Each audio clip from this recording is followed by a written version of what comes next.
Now, what are the other materials which are used for myringoplasty or tympanoplasty?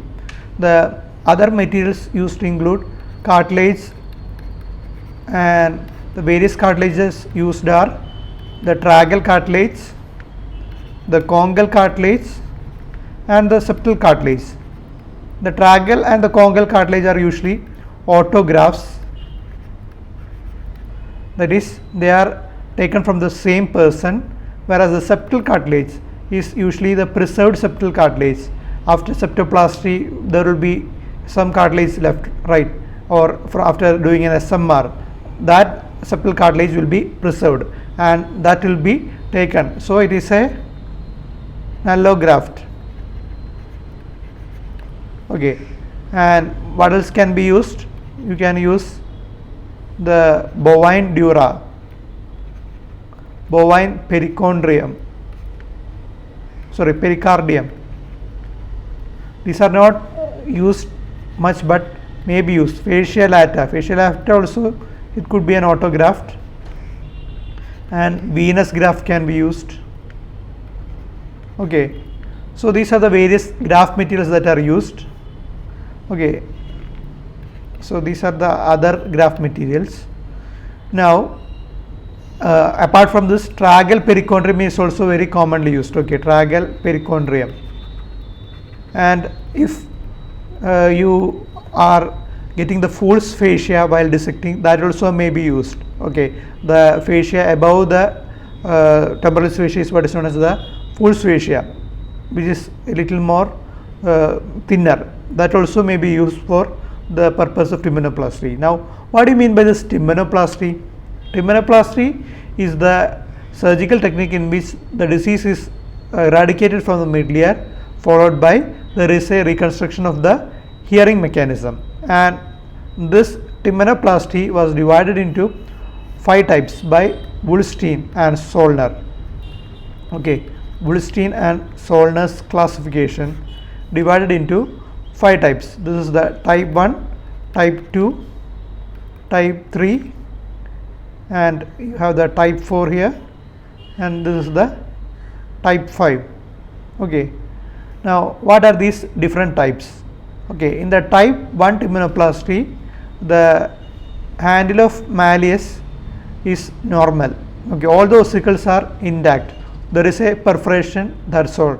So type 1 tympanoplasty can be considered as synonymous with myringoplasty, but the difference is that when you are doing a tympanoplasty, you will be elevating the tympanomeatal flap, and then you will be inspecting the middle ear to look for any diseases within. Okay, so you will be seeing the inglooccipital joint. We will ensure that it is functioning normally. Okay, all these things are done when you are doing a tympanoplasty, whereas in myringoplasty you are just keeping a graft within. Okay, it can be kept by underlay technique or overlay technique. I will be coming to it soon. For now, just learn about the various types of tympanoplasty. In the type 1, there is no ossicular problem, so there is no ossicular reconstruction, only tympanic membrane grafting is happening. Whereas in type 2, the handle of malleus is eroded, and yes, it is being kept in the ingus. Unlike this picture is somewhat wrong. Actually, this graft is kept over the ingus. Okay, the handle of malleus is entirely eroded, and this graft will be kept over the ingus. Okay, now in type 3 tympanoplasty, the ingus is also eroded, so the only ossicle left is the stapes. Okay, the suprastructure of stapes is intact, and it is kept over the suprastructure of stapes.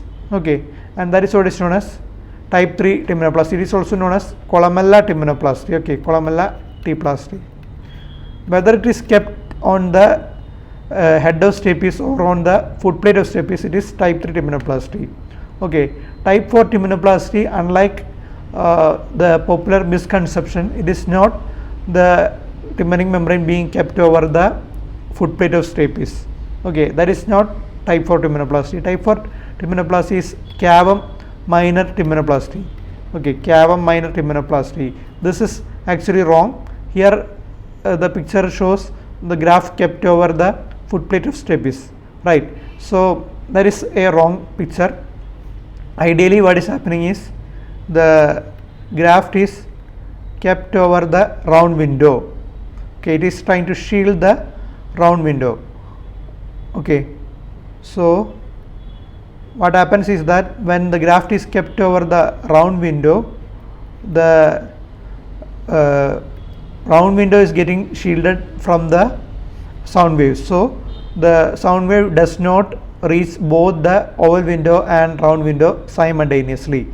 That is being prevented by the graft. Okay, if you have the round window over here and this is the oval window, and the graft is kept like this. Okay,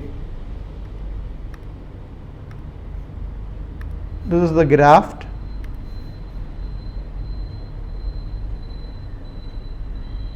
Okay, now this graft is trying to shield the, is shielding the round window over here, and so the sound wave which is going to reach the oval window here won't reach at the same time as this reaches the round window. If there had been no shielding by this temporalis fascia graft, it would have reached simultaneously and caused cancellation of the waves. Okay, that is why in a posterosuperior perforation there is high chance of the cancellation of waves occurring. Okay, so to prevent that we are doing this procedure, and that is what is called as a type 4 tympanoplasty. And here this is the cavum minor. Okay, why is it called as cavum minor? Because it is causing a small midlear cavity. Okay, in type 5 tympanoplasty as shown here, the graft is kept over the lateral semicircular canal. Okay, graft is kept over the lateral semicircular canal, and that is what is known as the fenestration operation. Okay, fenestration operation. Okay, now let me tell you the whole thing once more. Woolstein and Solness classification.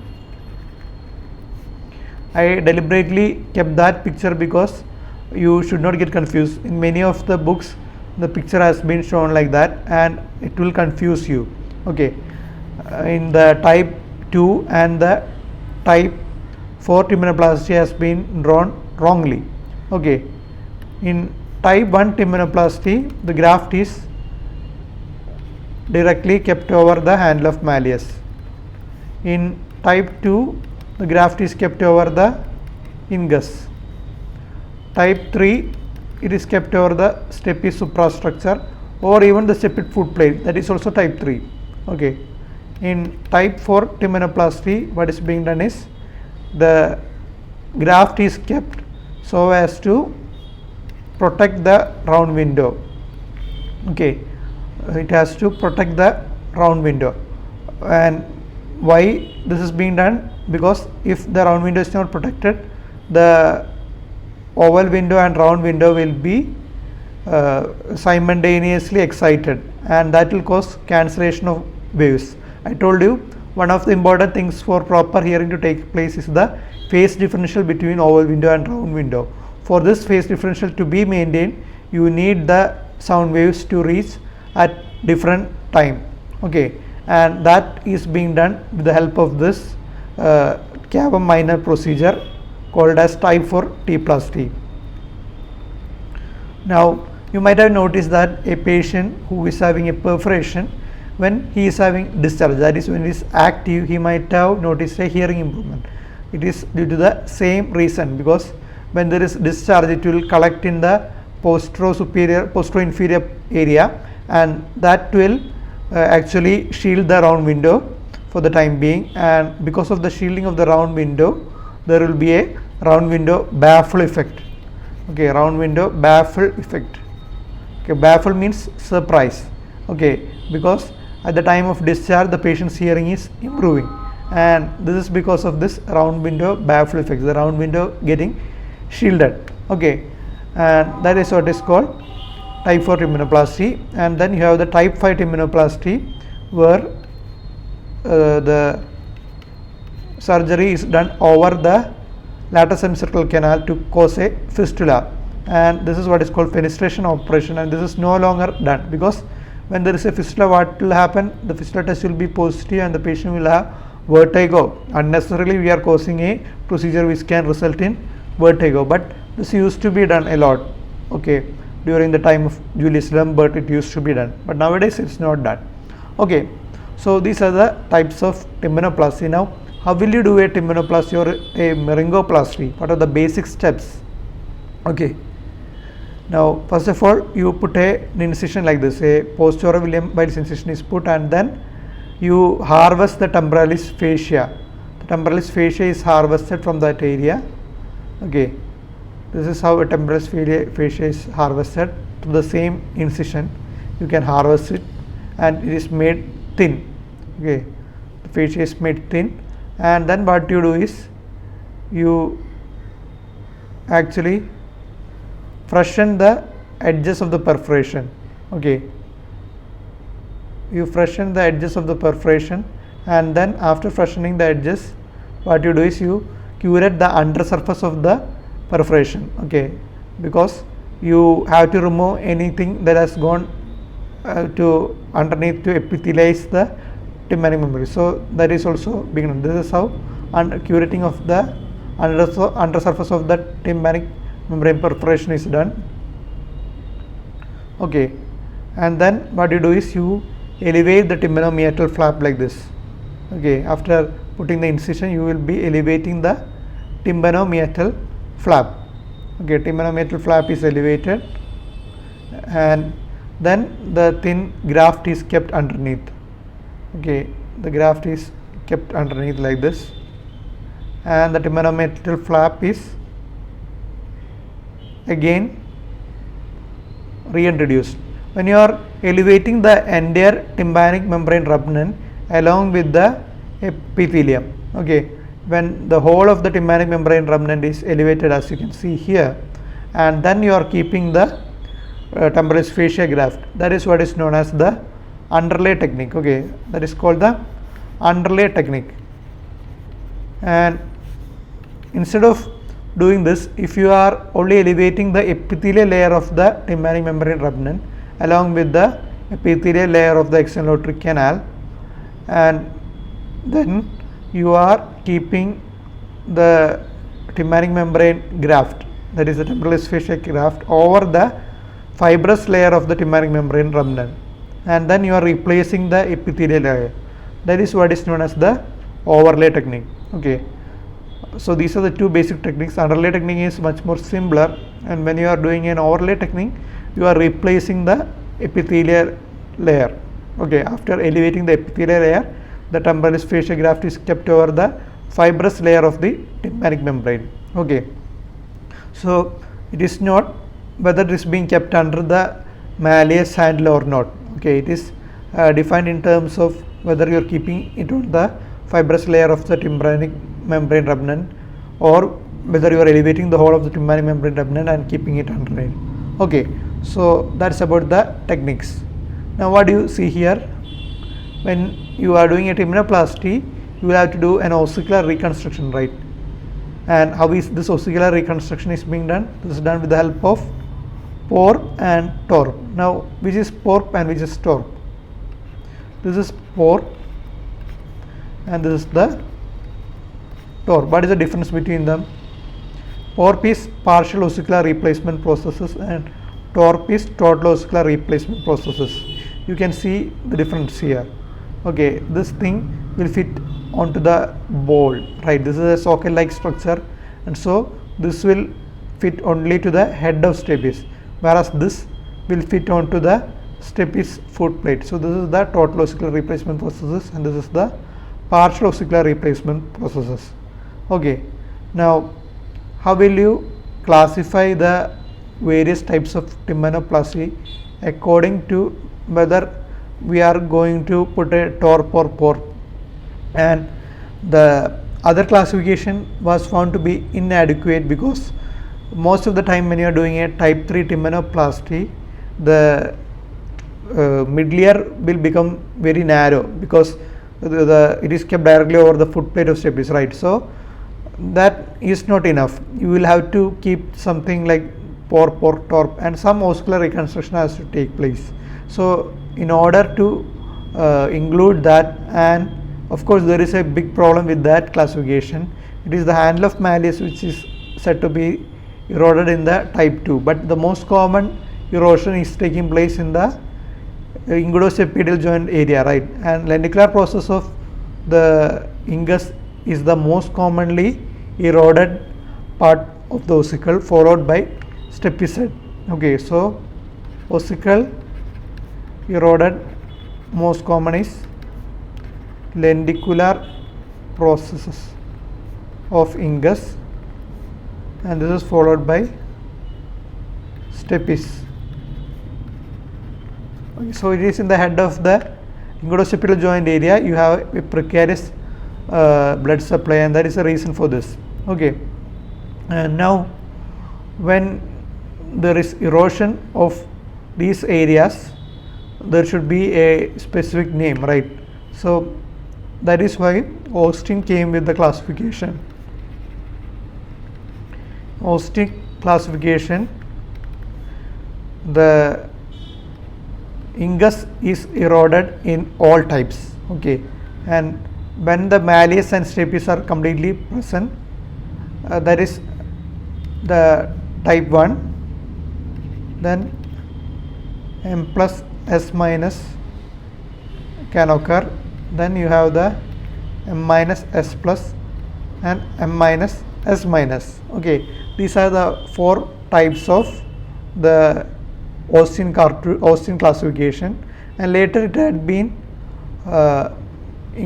later a few more also have been included by Cartouche to form E and F. Okay, this is type A, this is type B, this is type C, and type D. In type O, all ossicles are present. Okay,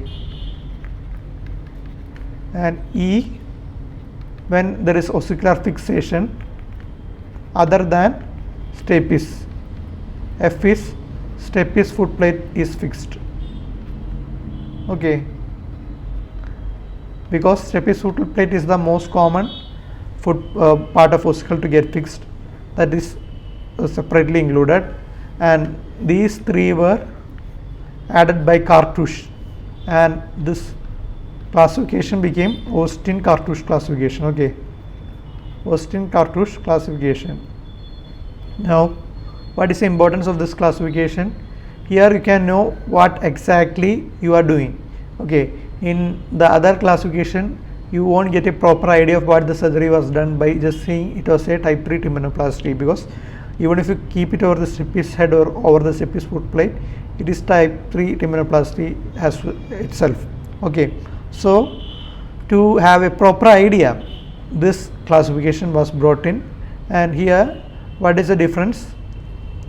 You have the ingus erosion in all the 4 types which has been proposed by Austin classification, because it is the most common thing to happen. Okay, and M plus S plus, that is just ingus erosion, is seen in 59.2 percentage. Okay, 59 plus 0.2 percentage, and when you are having just the ingus eroded, in that case you will keep a sculpted ingus autograft, that is the same ingus which has got eroded will be kept as a graft. Okay, it will be kept as a graft, or you will use a porp. Porp, I told you, it has got a socket like end, so it will be kept over the head. Okay, so here we have the stapes head intact, so we can use a porp here. Here there is no stapes head, the stapes suprastructure is absent. Okay, so it is a torp that is used. Okay, it has got a flat end. This porp and torp may be asked as an image based question for you to identify. Okay, so you have to know how it is. Okay, now in M minus S plus you have the porp, and here again it is a socket like end because you have the stapes, right? So you can keep it over the stapes head easily. Here again it is torp that is being used. Okay, so this is how the classification of Austin Cartouche came about, and these are the other types. Okay, and type O means all ossicles are present. Okay, so now you have learned about ossicular reconstruction as well as myringoplasty. Tympanoplasty includes myringoplasty plus ossicular reconstruction, right? Now, what are the various complications that can occur? The complications depend upon the technique that is used. When you are using an underlay technique, what are the various complications that can occur? In underlay technique, we are keeping it underneath the whole of the tympanic membrane remnant, right? So it can actually obliterate the midlier space. Okay, midlier space gets obliterated, and what else can occur? The graft can get medialized, and then it can touch the promontory. That is one thing that can occur. And what else can occur? To prevent that, what you do is you will be keeping a lot of gel forms within the midlayer after keeping the graft within. Okay, you will lift the graft and the tympanomeatal flap and will put gel form and then replace it. Okay, so this does not happen. And then what else are the other complications that can occur here? There can be an anterior perforation left. Okay, when you are keeping the graft, the support must be more in the anterior area, because in that area there is more chance of getting displaced from the tympanic membrane remnant. Okay, so anterior perforation may occur. Now with overlay technique, what happens is the epithelium remnants may get buried, which forms the epithelial pearls. Okay, and these epithelial pearls are dangerous when they are within the midlayer. Whenever there is stratified squamous epithelium within the midlayer, there is a chance of cholesteatoma formation. So it is something which is very dangerous. And what else can occur? Instead of medialization, lateralization of graft can occur, and blunting of anterior sulcus also can occur. Okay, so these are the techniques that are used for a tympanoplasty, and the complications of the techniques have been discussed. Now coming to the next topic, chronic otitis media squamosal disease. What do you mean by chronic otitis media squamosal disease? It can be divided as active or inactive depending upon whether the cholesteatoma is present or not. And when it is active, you will have cholesteatoma present. Inactive means there is a predisposition for cholesteatoma formation later on. Okay, how does this predisposition occur? What it will be the appearance of the tympanic membrane for you to suspect that there will be a cholesteatoma formation occurring here. Okay, we will be discussing all that soon. So this is inactive. Okay, and when you have to call a case as inactive squamosal disease, there should be a retraction, either an attic retraction pocket or it should be a postero-superior retraction pocket. Okay, these are the prerequisites to call it as an inactive squamosal disease. Okay, and the fundus has to be visible as well, and there should be no erosion of the outretic wall or scutum. Okay, so this is how a squamosal disease looks like. This is a case where you can see the scutum or the outretic wall has been eroded. Okay, now what do you see here? Here the perforation, there is a disease, but it is seen in the area of pars sensor, right? And this type of cholesteatoma which is seen behind the tympanic membrane, that is what is called the congenital cholesteatoma. Okay, and this is the cholesteatoma which is present since birth. So cholesteatoma can be divided into basically two types, congenital and acquired, and this acquired can be further divided as primary, secondary and tertiary cholesteatoma.